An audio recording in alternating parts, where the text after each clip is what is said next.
আপনি অস্বীকার করেন, সন্দেহ করেন, আপনার ঈমান ধ্বংস হয়ে যাবে। এতক্ষণ পর্যন্ত যে কুফরিগত বললাম এগুলো হলো কুফরুল আকবার। কুফরুল আকবার করলে ঈমান ধ্বংস হয়ে যায়, চিরস্থায়ী কাফের বলে গণ্য হয়, ইসলাম থেকে সে বের হয়ে যায়। প্রিয় ভাইরা, আল্লাহর কাছে প্রত্যাশা করছি আমরা যেন এরকম ভয়ঙ্কর কুফর থেকে বেঁচে থাকতে পারে, বলে আমিন। এবার এমন কুফরুল আসগর, ছোট কুফর। ছোট কুফর কাকে বলে আমরা আগে জেনে নেই, তারপরে এটার হুকুম জানবো। দেখেন, অন্তরে ইসলামের যাবতীয় বিষয়ের উপর দৃঢ় বিশ্বাস থাকে, মনে কোনো সন্দেহ নেই, পুরোটাই তার বিশ্বাস আছে, অন্তরে পুরো বিশ্বাস আছে, কিন্তু কর্ম দ্বারা তার বিপরীত প্রকাশ পায়। আমি বিশ্বাস করি নামাজ পড়া ফরজ, পড়ি না, এটাও একটা কুফর। আমি বিশ্বাস করি রমজান মাসে রোজা রাখা ফরজ, কিন্তু রোজা রাখি না, এটা একটা কুফর। আমি বিশ্বাস করি হজ করা ফরজ, কিন্তু আমার হজ করার সুযোগ আছে, কোনো বাধা নেই, ইচ্ছা করেই আমি করি না, এভাবে মারা গেলাম, এটা একটা কুফর। আমি বিশ্বাস করি যে ইসলামের এই বিধানগুলো পালন করা আমার জন্য জরুরি, আমি বিশ্বাস করি, বিশ্বাসে কোনো ঘাটতি নেই, কিন্তু আমলে তার কোনো লক্ষণ নেই, এটাও একটা কি কুফর। তবে এই কুফরটা হলো আগের কুফরটা, যেটা একটু হালকা। যেহেতু আপনার অন্তরে বিশ্বাস আছে, আপনি ইসলাম থেকে খারিজ হয়ে যাবেন না। যেহেতু আপনার অন্তরে বিশ্বাসটা ঠিক আছে, আপনি চিরস্থায়ী জাহান্নামী হবেন না। যেহেতু আপনার অন্তরে বিশ্বাসটা ঠিক আছে, আপনার অতীতের আমলগুলো নষ্ট হবে না, কিন্তু আপনি যে আমলটা করছেন না, এই জন্য আপনার কাবিরা গুনাহ হচ্ছে, কাবিরা গুনাহের শাস্তি কিয়ামতের দিন আপনাকে পেতে হবে। প্রিয় ভাই, এই শিরক কুফরুল আসগর আমরা করি। দেখেন কি কি কুফরুল আসগর আমাদের সমাজে আমরা করে থাকি। আগে এই হুকুমটা তো বলে দিলাম। এবার দেখেন, এক, কোরআন নিয়ে বিতর্ক করা। এই কোরআন নিয়ে বিতর্ক করা আমরা জানি কোরআন 7 হরফে নাজিল হয়েছে। 7 হরফ তেলাওয়াতের স্টাইল, তেলাওয়াতের ধরন। দেখেন আমরা সূরা ফাতিহা পড়ি কিভাবে, আলহামদুলিল্লাহি রাব্বিল আলামিন আর রহমানির রহিম মালিকি ইয়াউমিদ্দিন। মা কি আমরা টাইনা পড়ি না? পুরো বাংলাদেশ, ভারত, পাকিস্তানের সব ইমাম দেখবেন মা টাইনা পড়ে।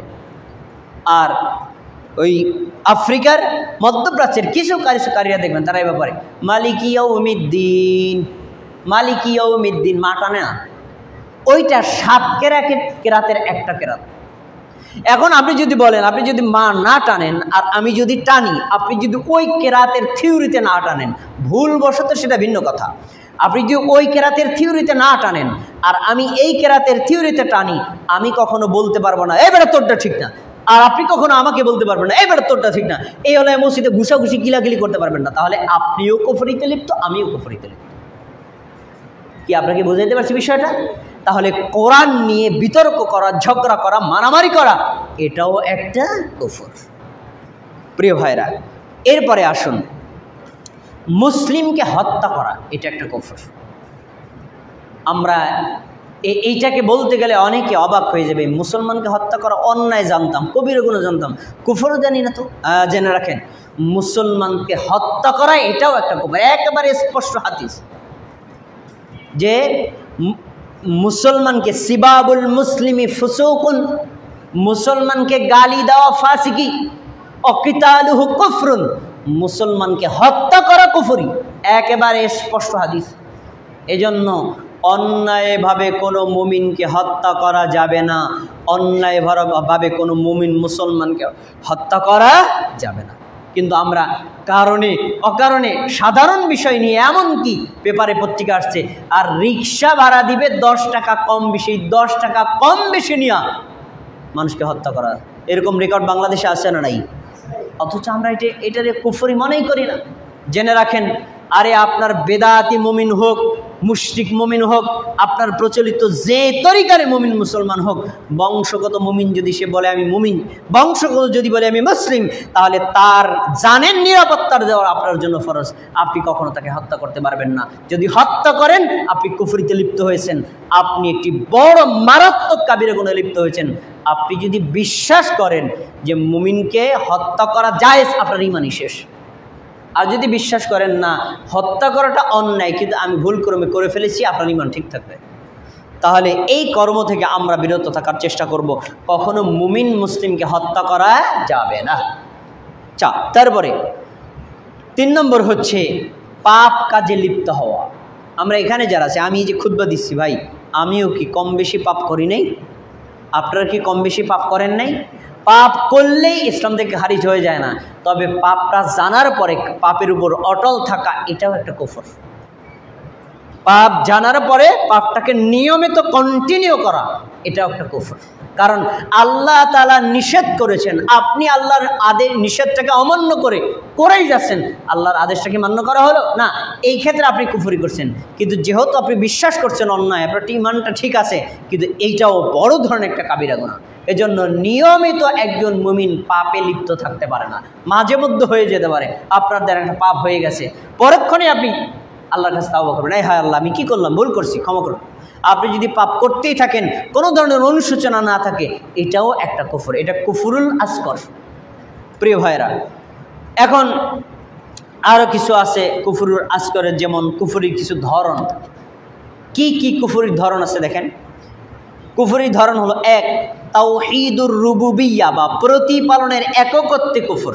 আমরা সবাই জানি যে আসমান এবং জমিন এর ভিতরে বাইরে, আমাদের দেখা জগতের বাইরে যত কিছু আছে, সৌরজগৎ, চন্দ্রজগৎ, নেপচুন, প্লুটো, গ্যালাক্সি, যা কিছু আছে আমাদের জানার বাইরে, সব কিছুর প্রতিপালন করেন কে? এক আল্লাহ।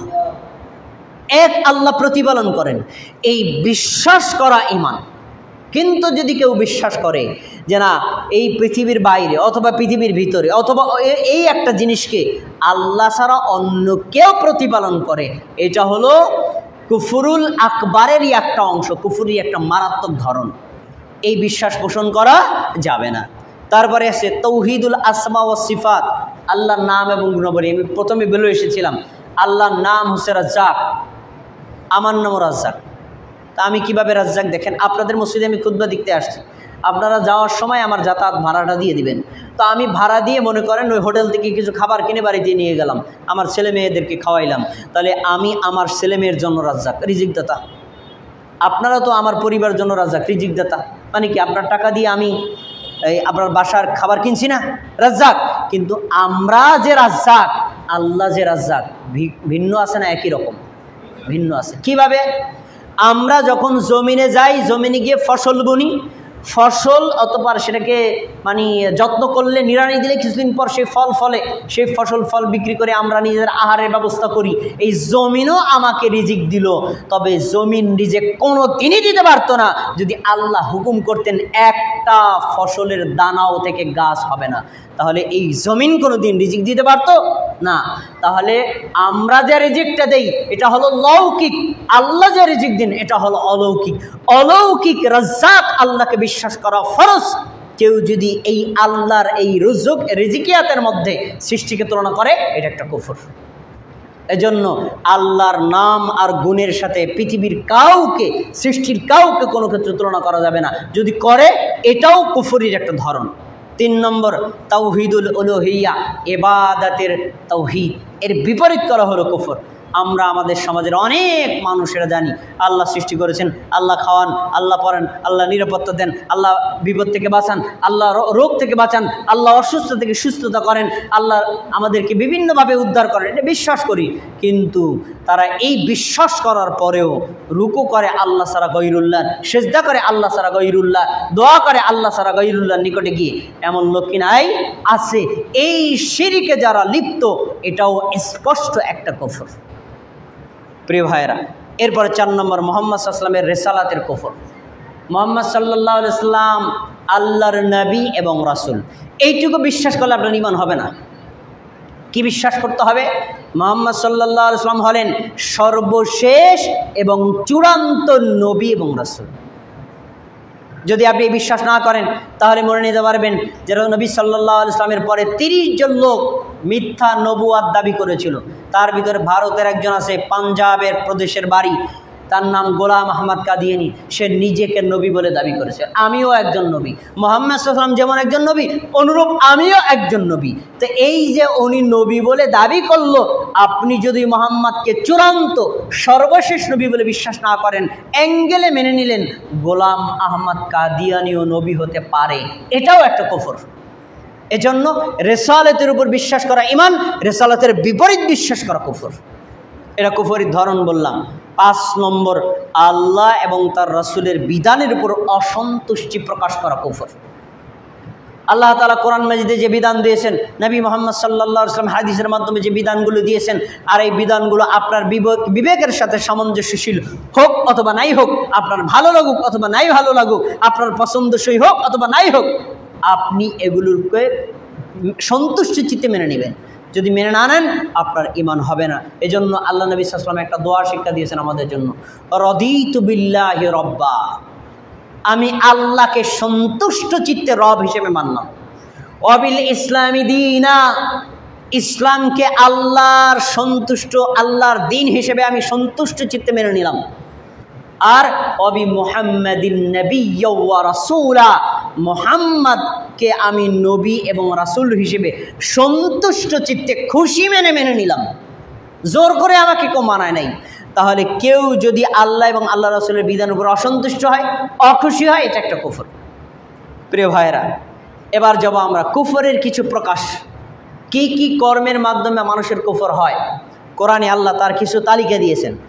1 নম্বর হচ্ছে, আল্লাহ এবং আল্লাহ রাসূলের বিধানের কোনো একটাকে যদি আপনি অপছন্দ করেন, এর মাধ্যমে কুফরি হয়।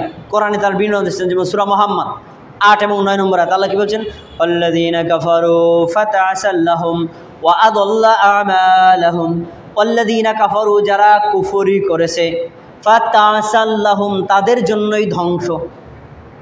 কুফরি যারা করেছে তাদের জন্য ধ্বংস। ওয়া আদাল্লা আমালাহুম, কেন ধ্বংস? আল্লাহ তাদের সব আমলগুলো নষ্ট করে দিয়েছে। আমল বাতিল, কোনো আমল পরকালে নেকিও পাওয়া যাবে না, কবুলও হবে না, আমল দিয়ে জান্নাতও পাওয়া যাবে না। আচ্ছা, কেন এই কাজটা কি করেছে তারা?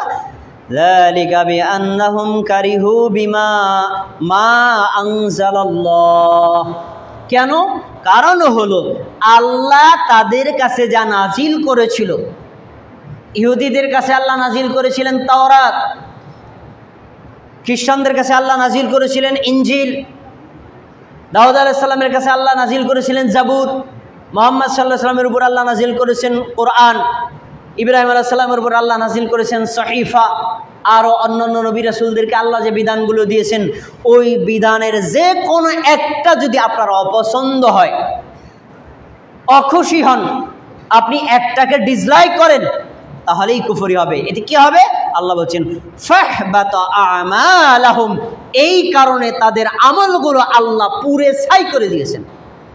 তাহলে এখানে একটা কুফরি পেলাম, আল্লাহর কোনো বিধানকে অপছন্দ করা একটা কুফরি, পছন্দ করা ঈমান।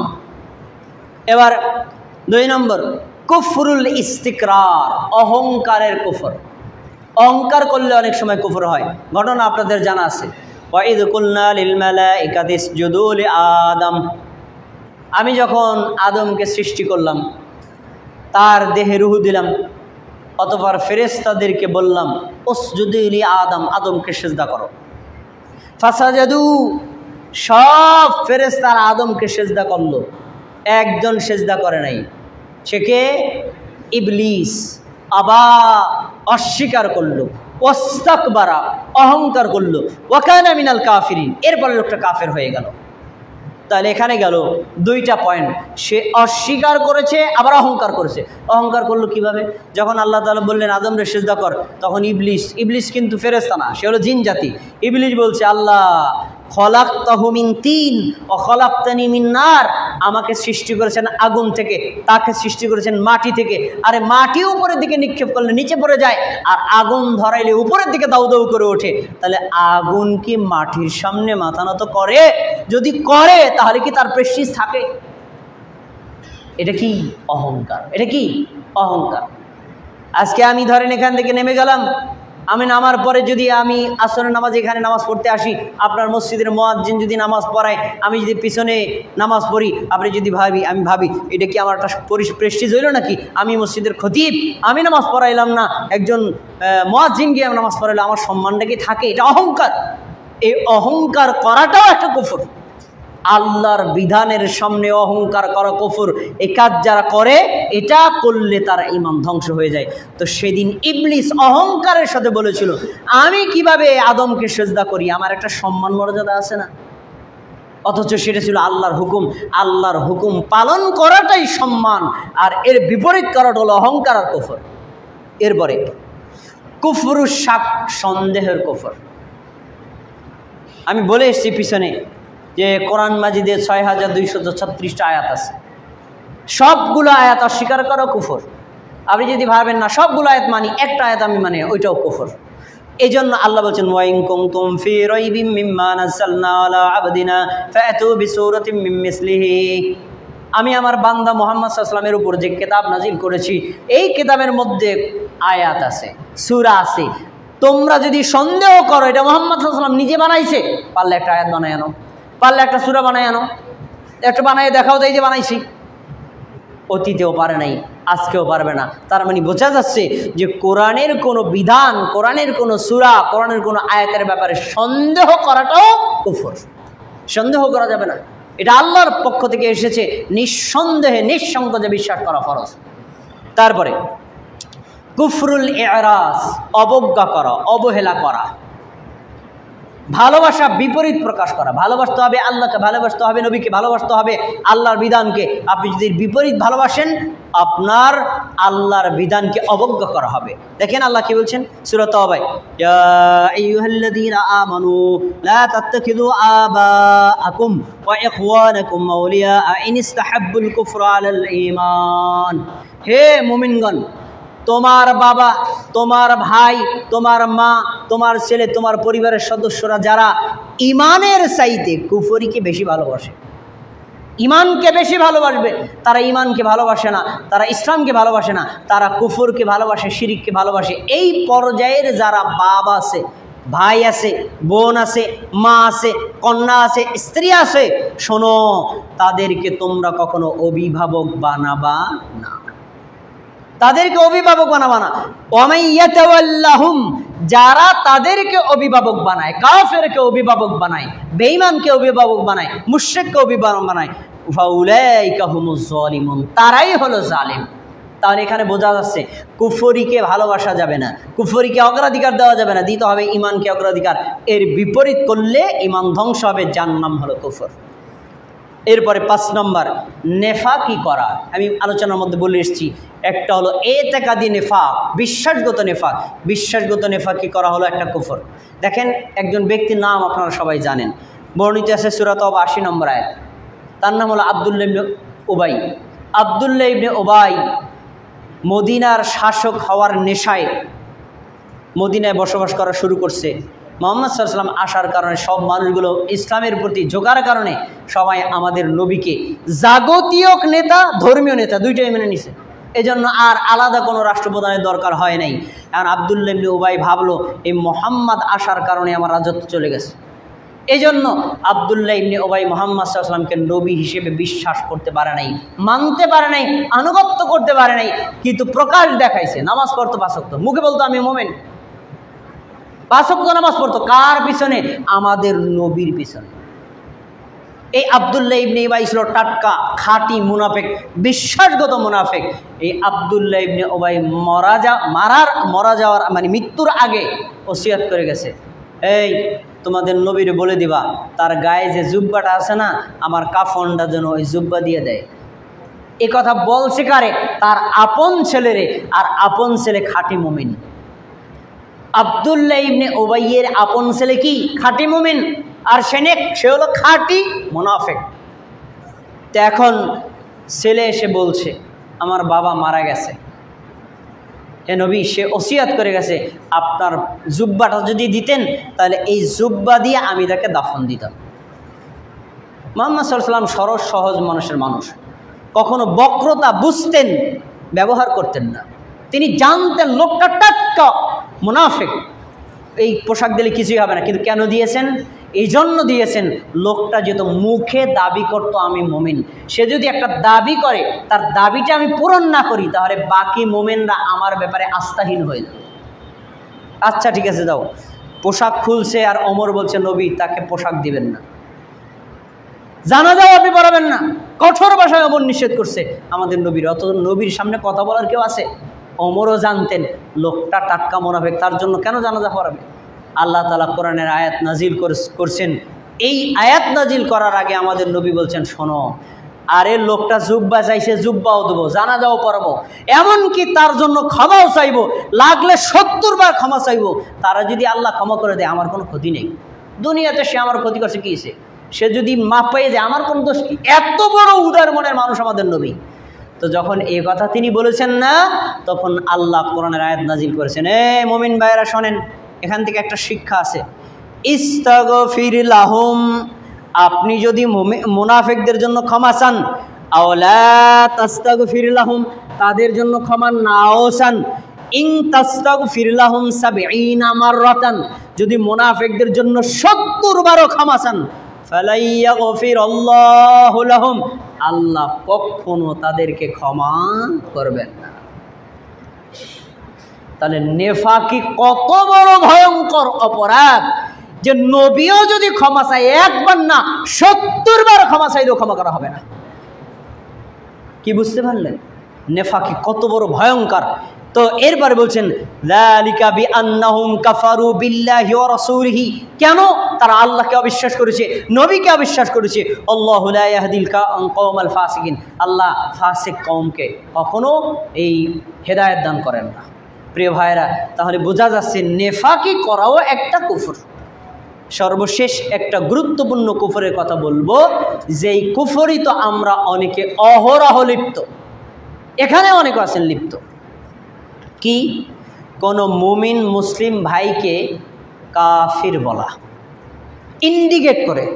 যেমন আমি যদি খুতবায় বলি, ভাই যারা কবরকে সেজদা দেয়, পীরকে সেজদা দেয়, মাজারকে সেজদা দেয়, বিশ্বাস করে সেজদা দেওয়া যায়, তারা কাফের কাফের কাফের কাফের। এর মধ্যে যদি আপনারা সবাই থাকেন আমার কোনো অপরাধ নেই, ঠিকই আপনারা কাফের। কিন্তু যদি আমি বলি এই মাসুম বিল্লাহ কাফের, ইন্ডিকেট করে, এভাবে বলা হারাম, বলা যাবে না। কেন? মাসুম বিল্লাহকে আমি সকালবেলা দেখছি একজন পীর সাহেবের সেজদা করতে, কিন্তু এই সকালবেলা দেখছি 10টার সময় একজন আলেমের সাথে সাক্ষাৎ হয়েছে, উনি বলছেন ভাই আপনার কাজটা করছেন না, এটা করা শিরকি আকবার, আপনার ইমান ধ্বংস হয়ে গেছে, আর কোনোদিন করবেন, তওবা করেন তওবা করেন। উনি বললেন ভাই আমি তো জানা ছিল না, আল্লাহ আপনি আমাকে ক্ষমা করে দেন। এখন আমি জুমার দিন যদি বলি মাসুম বিল্লাহ কাফের, এখন মাসুম বিল্লাহ কি কাফের আছে না মুমিন? মাঝখানে তওবা করছে না? করছে তো। এই জন্য ইন্ডিকেট করে কাউকে কাফের বলা যাবে না।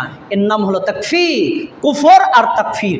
তাকফীর করার ব্যাপারে প্রত্যেক মুমিনকে সাবধান থাকতে হবে। ধরেন আপনি যদি কাফের হন, আমি অজ্ঞতাবশত আপনাকে আমি মুমিন মনে করি, আমার ঈমান ধ্বংস হবে না। পয়েন্ট ভালো করে মনে রাখেন। আপনি যদি কাফের হন আর আমি যদি মনে করি আপনি মুমিন, আমার ঈমান ধ্বংস হবে না। কিন্তু আপনি যদি মুমিন হন আর আমি যদি আপনাকে বলি কাফের, তাহলে আপনাকে যে কাফের বললাম না, দুইজনের একজন কাফের হবে, হয় আপনি না হয় আমি। কিন্তু আপনি তো কাফের না, ফিরে আসবে কার দিকে বলেন? আমার দিকে। সহিহ মুসলিম ও বুখারীর হাদিস, কঠোর একটা হাদিস। এই হাদিসের উপর আমরা অনেকেই খেয়াল করি না। নবী সাল্লাল্লাহু আলাইহি ওয়াসাল্লাম বলেছেন যে কোনো মুমিন যদি কোনো কাফিরকে বলে, কোনো মুমিন যদি কোনো মুমিনকে বলে, ইয়াকুলু ইমরিইম মুমিনিন, কোনো মুমিন যদি মুমিনকে বলে ইয়া কাফির, হে কাফির, মানে তুই কাফের, কাফের বলে ডাকে, কাফের বলে সম্বোধন করে, তাহলে নবী সাল্লাল্লাহু আলাইহি ওয়াসাল্লাম বলছেন ফাকাদ বাআ বিহা আহাদুহুমা, এই কুফরের হুকুমটা দুইজনের একজনের উপর আসবে। যাকে বলেছে ইনকানামা কলা, যাকে বলেছে সে যদি কাফের হয় তো হয়েই গেল। ও ইল্লা রাজাআত আলাইহি, যদি সে কাফের না হয়, যে বলেছে সে কাফের হয়ে যাবে। এখন আপনি একটু খেয়াল করেন, আমিও মুমিন আপনিও মুমিন, আপনাকে যদি বলি আপনি কাফের, আপনি তো কাফের না, এখন আমি কি হয়ে যাব বলেন? কাফের হয়ে যাব। তাহলে নিজের ঈমান রক্ষার্থে কোনো মুমিনকে তাকফির করা যাবে না। কিন্তু আমরা কি তাকফির করি না? করি তো। আমার মানহাজে বিপরীত হলে আপনি কাফের, আমার মাসলাকের বিপরীত হলে আপনি কাফের, আমি যে মাযহাব মানি মাযহাবের বিপরীত হলে আপনি কাফের, আমি যে তরিকায় আমল করি তরিকার বিপরীত হলে আপনি কাফের। এরকম কাফের বলে ইন্ডিকেট করার মতো মানুষ আমাদের সমাজে আছে না নাই? বলে কাফের, মুশরিক, বেঈমান, ইহুদি, খ্রিস্টান এরকম বলে সম্বোধন করে, আর বলে তোরা ইহুদিদের দালাল, তোরা খ্রিস্টানদের দালাল, তোরা বেঈমানের দালাল, তোরা তেল আবিবের দালাল, এরকম সম্বোধন করে বলে না কি বলে না? জেনে রাখেন নবী সাল্লাল্লাহু আলাইহি ওয়াসাল্লামের হাদিস দ্বারা স্পষ্ট প্রমাণিত, আমি যদি কাফের না হই আপনি আমাকে কাফের বলেন, আমি যদি ইহুদির দালাল না হই আপনি যদি দালাল বলেন, আমি যদি খ্রিস্টানের দালাল না হই আপনি যদি আমাকে দালাল বলেন, তাহলে এই হুকুমটা আপনার দিকে ফিরে আসবে। এজন্য আপনাকে জানতে হবে যে আসলে আমরা যাদেরকে কাফের বলছি উনিও সত্যিকারের কাফের কিনা নিশ্চিত না হওয়া পর্যন্ত কাকে কাফের বলা যাবে না। আমরা তুচ্ছ তাচ্ছিল্য করে সাধারণ কোনো বিষয়কে নিয়ে, যেমন একটা উদাহরণ দিই, বেশি দূরে যাব না, একটা উদাহরণ, এই যে ইসরায়েল আর ফিলিস্তিন যুদ্ধ চলছে, তাই না?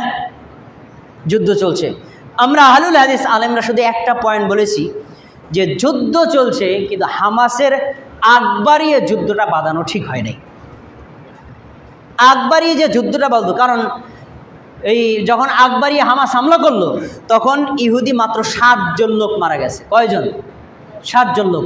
আর পাল্টা যখন ইহুদিরা ফিলিস্তিনের উপর হামলা শুরু করলো তখন এখনো পর্যন্ত রিপোর্ট, মানে যারা প্রমাণিত নিহত তার সংখ্যা হলো 36,000। কয় হাজার ভাই? আমি শেষ করি, কয় হাজার? 36,000। তাহলে 7 জন লোকরে মাইরা আমি 36,000 লোক মরলাম। ক্ষতি কাদের হয়েছে ভাই? মুমিনদের বেশি হয়েছে না? মুমিনদের বেশি হয়েছে না? এই জন্য আগ বাড়িয়ে হামলা করা আমার তখনই উচিত হবে আপনি যখন হামলা করবেন আমি হামলা প্রোটেক্ট দিতে পারবো কিনা। এজন্য এখন এ কথা বলা মানে কি, আমি ইহুদির পক্ষে? নাউজুবিল্লাহ, ইহুদির পক্ষে কোনো মুমিন থাকতে পারে না, ইসরায়েলের পক্ষে কোনো মুমিন থাকতে পারে না। কেউ যদি ইসরায়েলের পক্ষে থাকে, কেউ যদি ইহুদির পক্ষে থাকে, টাটকা মুনাফিক, তার ঈমান থাকবে না। ভাই আমি একটা পয়েন্ট বলছি, এই কাজটা করা ঠিক হয় নাই, এটা কি আমি কাফেরদের পক্ষ নিলাম? নাউজুবিল্লাহ, আমার ঈমান যতক্ষণ পর্যন্ত থাকবে ততক্ষণ পর্যন্ত আমি কাফেরদের পক্ষ নিতে পারবো না। আমি আমার খুতবায় বলে এসেছি কাফেরদের পক্ষ নেওয়া হারাম। যুদ্ধের ক্ষেত্রে মুমিন আর মুসলিম যদি থাকে, মুসলমান মুমিনকে সমর্থন করা ফরজ, কাফেরদেরকে সমর্থন করা হারাম। যদি করেন আপনার ঈমান ধ্বংস হয়ে যাবে। তাহলে এখন এই একটা পয়েন্টের কারণে যদি আপনি আমাকে ভুল বুঝে বলেন ইহুদির দালাল, খ্রিস্টানের দালাল, বেঈমানের দালাল, এভাবে যদি ইন্ডিকেট করেন বলেন, এভাবে বলাটা আমাদের জন্য মারাত্মক অপরাধ হবে। কারণ আমি যদি কাফেরদের দালাল না হই আপনি হয়ে যাবেন। আবার আপনাকে যদি বলি আপনি ইহুদির দালাল, আপনি যদি দালাল না হন তাহলে আমি দালাল হয়ে যাবে। এই জন্য কখনো আমরা কোনো মুমিনকে কাফের বলবো না। নিজেদের ঈমান রক্ষার্থে আমরা কখনো অপর মুমিনকে কাফের বলবো না। আল্লাহ তাবারাক ওয়া তাআলা আমাদের সবাইকে ঈমানের উপর অটল থাকার তৌফিক দান করুন, বলে আমিন। আর আজকের এই খুতবা আমরা যে কুফরির লিস্টটা জানলাম, শিরকের লিস্টটা জানলাম, এই কুফরি থেকে আমাদের সবাইকে হেফাজতে থাকার তৌফিক দান করুন, আমিন। ইন্নাল্লাহ আল্লাহুম্মা ওয়ারশ ইন্নাল হামদালিল্লাহ নাহমাদুহু ওয়া নাস্তাঈনুহু ওয়া নাস্তাগফিরুহু ওয়া নু'মিনু বিহি ওয়া নাতাওয়াক্কালু আলাইহি ওয়া নাউযু বিল্লাহি মিন শুরুরি আনফুসিনা من يهد الله فلا مضل له ومن يضلله فلا هادي له وأشهد أن لا إله إلا الله وأشهد أن محمدا عبده ورسوله فيا أيها المؤمنون قال الله تبارك وتعالى في القرآن المجيد أعوذ بالله من الشيطان الرجيم بسم الله الرحمن الرحيم إن الله وملائكته يصلون على النبي يا أيها الذين آمنوا صلوا عليه وسلموا تسليما اللهم صل على محمد وعلى آل محمد كما صليت على إبراهيم وعلى آل إبراهيم إنك حميد مجيد اللهم بارك على محمد وعلى آل محمد كما باركت على إبراهيم وعلى آل إبراهيم إنك حميد مجيد وارض اللهم عن الصحابة أجمعين خصوصا منهم الخلفاء الراشدين منهم أبي بكر عمر وعثمان وعلي رضي الله تعالى عنهم وعن التابعين ومن تبعهم إلى يوم الدين আল্লাহুম্মা ইন্না নাসআলুকাল জান্নাহ ওয়া নাউযু বিকা মিনান নার আল্লাহুম্মা ইন্না নাউযু বিকা মিন আযাবি জাহান্নাম ওয়া নাউযু বিকা মিন আযাবিল কবর ওয়া নাউযু বিকা মিন ফিতনাতি মাসিহিদ দাজ্জাল ওয়া নাউযু বিকা মিন ফিতনাতিল মাহইয়া ওয়া ফিতনাতিল মামাত। রব্বুল আলামিন, আপনি আমাদের সবাইকে সুস্থ সবল রাখুন। আমাদের মধ্যে যারা অসুস্থ সবাইকে সুস্থতা দান করুন। আমাদের আত্মীয় স্বজনদের মধ্যে যারা অসুস্থ সবাইকে সুস্থতা দান করুন। রব্বুল আলামিন আমাদের সবাইকে ঈমানের উপর অটল অবিচল থাকার তৌফিক দান করুন। আমাদের সবাইকে শিরিক বিদআত কুফর বর্জন করার তৌফিক দান করুন। আমরা অজ্ঞত অবস্থায় কেউ যদি শিরিক এবং কুফরে লিপ্ত হয়ে পড়ি, আল্লাহ আমাদের এই পাপকে ক্ষমা করে দিন। আমাদের সবাইকে শিরিক এবং কুফর থেকে ফিরে আসার তৌফিক দান করুন। সারা পৃথিবীর মুসলমানদেরকে হেফাজত করুন। ফিলিস্তিনের মুসলমানদেরকে হেফাজত করুন। বাংলাদেশের মুসলমানদেরকে হেফাজত করুন। বিশেষ করে আমরা সকলে জানি এই সিলেট অঞ্চলে বন্যা চলছে। অনেক বাড়িঘর বন্যা কবলিত, অনেক অসহায় পরিবার রয়েছে যাদের এখন থাকার মতো স্থান নেই। আমরা যারা সামর্থ্য আছে সাধ্যমতো আমরা পারলে এই বন্যায় দুর্গত লোকদেরকে সাহায্য সহযোগিতা করব। টাকা দিয়া অথবা নিজেরা গিয়ে যদি খেদমত করতে পারি করব। আপনারা ইচ্ছা করলে আপনাদের মসজিদ থেকে উদ্যোগ নিতে পারেন, আপনারা সাধ্যমতো তাদেরকে সহযোগিতা করবেন। অথবা আমরা যদি সহযোগিতা 2 টাকা দিয়ে করতে নাও পারি, আমরা এই লোকদের জন্য দোয়া করতে পারি না? তারা কি আমাদের ভাই না? তারা তো আমাদেরই ভাই। আমরা তাদের জন্য দোয়া করছি, আল্লাহ এই বন্যা দুর্গত লোকদেরকে আপনি হেফাজত করেন, তাদের বিপদ থেকে আপনি দূর করেন। আল্লাহ এই বিপদে যেন আমরা পতিত না হই, আমাদেরকে হেফাজত করেন। আর একটা বিপদ আমাদের বাংলাদেশে এখন চলছে, এই যে রাসেল ভাইপার চন্দ্রবোরা সাপ আসছে। এই সাপের আতঙ্কে অনেকে আমরা দিশেহারা। এই শরীয়তপুর জেলার নড়িয়াতে এখনো পাওয়া গেছে। আল্লাহ তাবারাক ওয়া তাআলা এই যে আযাব গজব থেকে আমাদের হেফাজত করুন, বলেন আমিন। আমাদের বাংলাদেশকে হেফাজত করুন, বলেন আমিন। আমাদের শরীয়তপুর জেলা, মাদারীপুর জেলা আছে, তাদেরকে হেফাজত করুন। আমাদের মুমিন মুসলমানদেরকে হেফাজত করুন। রব্বুল আলামিন আমাদের দোয়াকে কবুল করে নিন। রব্বুল আলামিন আমাদের ঈমানদার হিসেবে কবুল করে নিন। ইন্নাল্লাহা ইয়া'মুরু বিল আদলি ওয়াল ইহসান ওয়া ইতাইযিল কুরবা ওয়া ইয়ানহা আনিল ফাহশাই ওয়াল মুনকারি ওয়াল বাগি ইয়া'iদুকুম লাআল্লাকুম তাযাক্কারুন ফাযকুরুনি আযকুরকুম ওয়াশকুরু লি ওয়া লা